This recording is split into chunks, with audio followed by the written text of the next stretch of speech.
আসসালামু আলাইকুম। রহি সিম্পল লাইফ ব্লগে জানাই আবারও স্বাগতম। কাছে এবং দূরে, দেশ এবং দেশের বাইরে যে যেখানে আছেন, আশা করি আল্লাহর অশেষ রহমতে ভালো আছেন। আলহামদুলিল্লাহ, আমরাও ভালো আছি।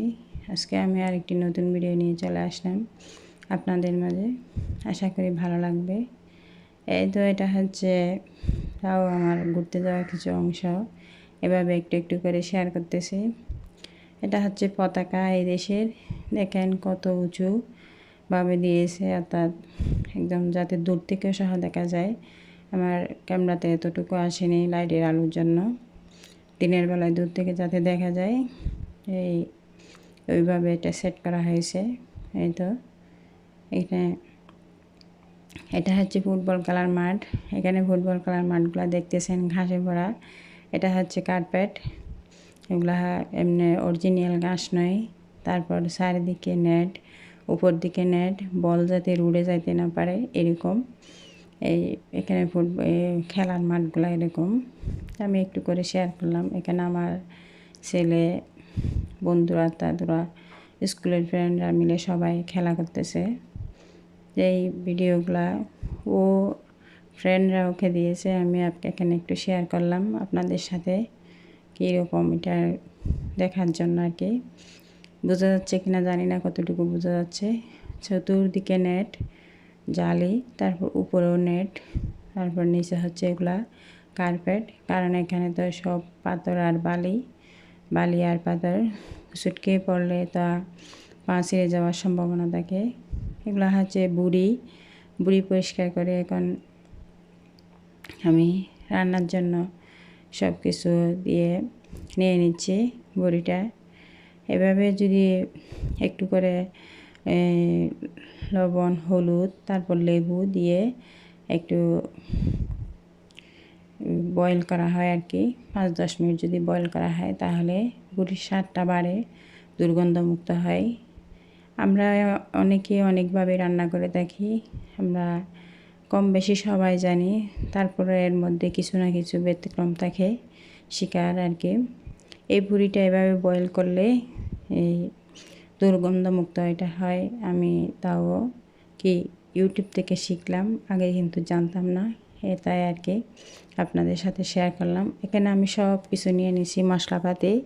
তারপরে এখন হাতে মেখে মাংসের মতো চুলায় তুলে দেব। কারণ এইভাবে যদি রান্না করা হয় বুড়িটা মাংসের মতো খুবই মজা হয়। আমার কথার মাঝে যদি কোনো ভুল ত্রুটি হয়ে থাকে প্লিজ আমাকে ক্ষমার দৃষ্টিতে দেখবেন। আর আমার পুরাতন বন্ধুরা একটি লাইক দিয়ে ভিডিওটি কন্টিনিউ করবেন, ফুল ওয়াচ করবেন। আর যারা নতুন তারা দেখবেন ভিডিওটি, দেখতে দেখতে ভালো লাগবে। ভালো লাগলে প্লিজ চ্যানেলটি সাবস্ক্রাইব করবেন, লাইক করবেন, শেয়ার করবেন এবং পাশে থাকা বেল আইকনটি বাজিয়ে দিবেন। বেল আইকনের অল অপশন প্রেস করে দিবেন, যাতে আমি নতুন কোনো ভিডিও দেওয়ার সাথে সাথে আপনারা পেয়ে যান এবং আপনাদের সময় সুযোগ করে যাতে দেখে নিতে পারেন। এখন ভুড়িগুলো রান্নার পর আমি তেলের মধ্যে বাগার দিয়ে দিছি। আমরা তো বাগার বলে থাকি, এক একজন এক একটা বলে আর কি। তারপরে এইভাবে কড়াইয়ের মধ্যে নেড়ে চেড়ে কালো বোনা করে নেব, কালো মাংসের বোনার মতো আর কি। আমরা এভাবে ভুড়িটাকে থাকি। আর এখানে ডাল রান্না করা হয়েছে, ডালটা আপনাদের সাথে শেয়ার করা হয়নি। এখানে একটু টেস্টিং সল্ট দিয়ে দিছি, এই নুডলসের টেস্টিং সল্ট আর কি। এভাবে নেড়ে চেড়ে তারপর ধনেপাতা দিয়ে নামিয়ে ফেলবো। বাগারটা দেওয়ার সময় আমি পেঁয়াজ দিছি, রসুন দিছি, তারপর বাগারটা দিয়ে দিছি। এখন ধনেপাতা দিয়ে দিচ্ছি। ধনেপাতার সময় ধনেপাতাগুলো দিলে আমার মনে হয় রান্নার স্বাদটা অনেক বাড়ে যায়, তাই আমি বেশিরভাগ সময় ধনেপাতা ইউজ করি। এখন বুড়ির পর্ব শেষ। এখানে দেখেন কি সুন্দর মিষ্টি কুমড়া শাক এনেছে আমাদের জন্য।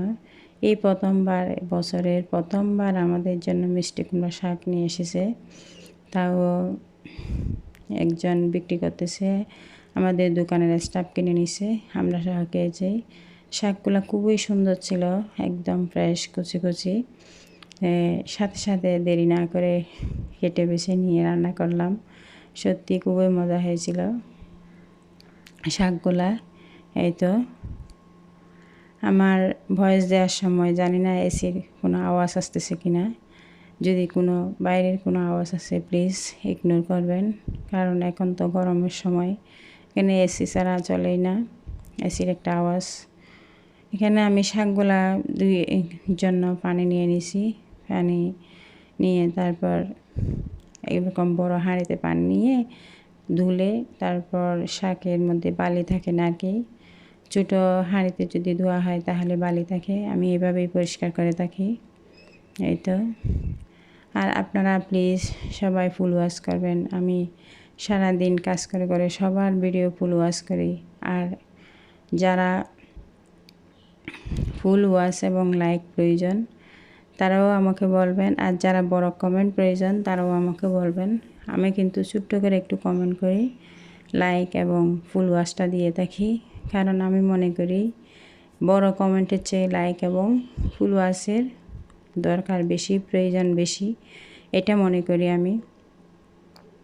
আর অনেকে আমি ছোট্ট করে কমেন্ট করলে মনে করেন আমি ভিডিও দেখি নাই, না ভিডিও কারো বইয়ে দেখি না, আমি ফুল ওয়াশ আমি আল্লাহর বইয়ে দেখি, কারণ সবাইকে ফাঁকি দেওয়া গেলে তো একজনকে ফাঁকি দেওয়া যাবে না, তিনি তো হচ্ছে দেখতেছেন যেভাবে হোক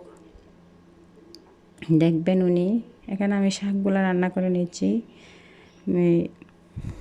পেঁয়াজ রসুন দিয়ে আর কি, রসুনটা উঠাই নেই, রসুনটা স্কিপ হয়ে যায়, আমি পরে রসুনটা দিয়ে দিছি। এখন শাকগুলো নেড়ে চেড়ে রান্না করে নিলাম। প্লিজ আমরা সবাই একে অপরের সাথে থাকবো।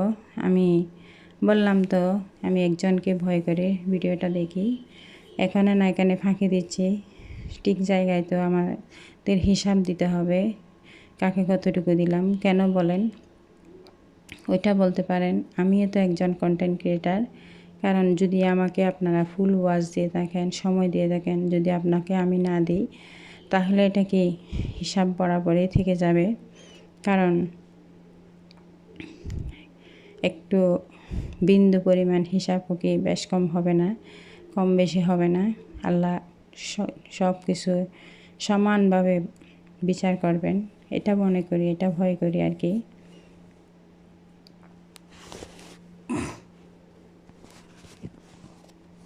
এখানে দুন্দুল রান্না করতেছি, দুন্দুল এই গরমের দিনে আসলে এই খাবারগুলো খেলে শরীরের জন্য ভালোই লাগে। তারপর সামান্য মরিচ, লবণ, তারপর কাঁচামরিচ দিয়ে একটু দুন্দুল, এভাবে চিংড়ি মাছ রান্না করলে খুবই মজা হয়। আর এখানে চিংড়ি মাছ দিয়ে তরকারি যদি রান্না করা হয় স্বাদটা অনেক বাড়ে। এই চিংড়ি মাছগুলো কেমন জানি মিষ্টি মিষ্টি লাগে আমার কাছে। এই তো কষিয়ে এখন দুন্দুলগুলা দিয়ে দিছি রান্নার জন্য। দুন্দুল পরিষ্কার করতে যতক্ষণ টাইম লাগে, রান্না করলে মনে হয় খেতে ততক্ষণ টাইম লাগে না, আমার এরকম অবস্থা। দুন্দুল পরিষ্কার করা আমার কাছে একদম কঠিন কাজ মনে হয়।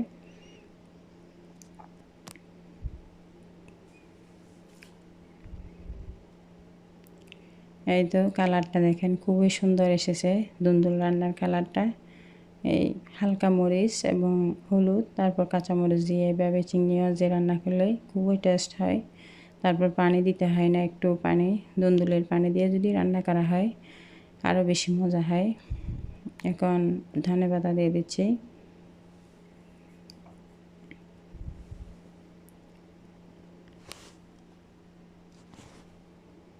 প্লিজ সবাই সবার পাশে থাকার চেষ্টা করবেন। আমি পুরা সময় পুরা দিন যতটুকু পারি যতটুকুই আমি সব সময়, অর্থাৎ যতক্ষণ হাত পরিষ্কার থাকবে ততক্ষণ পর্যন্ত আমি সবার ভিডিও দেখি লাইক দিয়ে, ছোট্ট একটা কমেন্ট করে। এগুলো হচ্ছে খেজুর গাছ, আমাদের পাশে খেজুর গাছ দেখেন মাশাআল্লাহ কীভাবে খেজুর ধরছে। এখন কেউ যে খেজুরের ফুল থেকে ফল এখনও ছোটো, খেজুরগুলো সামনে যখন গরম পড়বে তখন খেজুরগুলো বড় হবে। তাই শেয়ার করলাম আপনাদের সাথে, একটু সুন্দর লাগতেছে আমার কাছে খেজুরগুলো কীভাবে সুন্দর করে বেঁধে দিয়েছে ওরা লোক দিয়ে আর কি। বাইরের লোক স্টাফদেরকে দিয়ে এই খেজুরগুলো এইভাবে বেঁধে দিয়েছে। এক একটা খেজুরে দেখেন কতগুলা ফল আর কি এক এক দোকার মধ্যে। এগুলা আবার একটু যখন বড় হবে তখন নেট দিয়ে বেঁধে দিবে যাতে নিচ দিয়ে না পড়ে। এরকম ভারী, সেজন্য একটা রশি দিয়ে ছোট্ট ছোট্ট রশি দিয়ে চিকন চিকন বেঁধে দিয়েছে।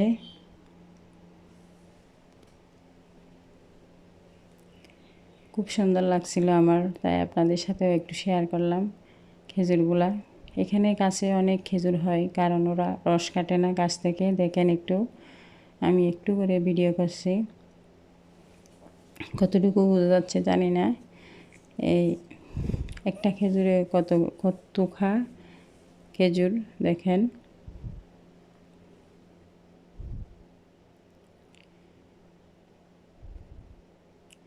আমি সবাইকে ফুল ওয়াশ দিয়ে তারপর ভিডিওটা কন্টিনিউ করি।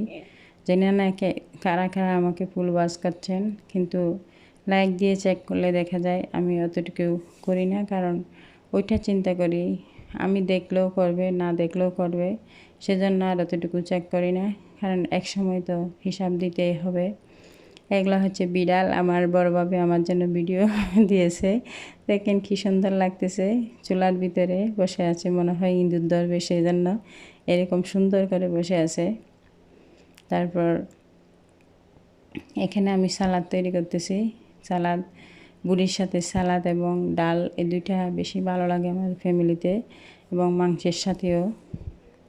সালাদ হচ্ছে টমেটো, শসা, পেঁয়াজ, কাঁচামরিচ, তারপর একটু লেবু। এভাবে যদি সালাদটা তৈরি করা হয় খুবই মজা হয়, খুবই মজা। আপনারা চাইলে ট্রাই করতে পারেন এভাবে। এই তো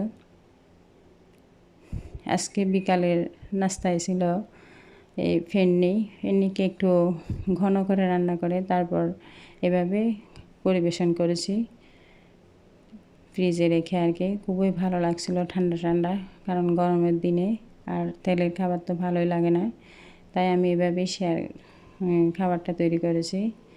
সকলের সুন্দর ভবিষ্যৎ ও সুস্বাস্থ্য কামনা করে এবং সকলের সন্তানের প্রতি দোয়া ও ভালোবাসা রেখে আজকের মতো এখানেই বিদায় নিচ্ছি। আসসালামু আলাইকুম, আল্লাহ হাফেজ। সকলের প্রতি দোয়া ও ভালোবাসা রইল।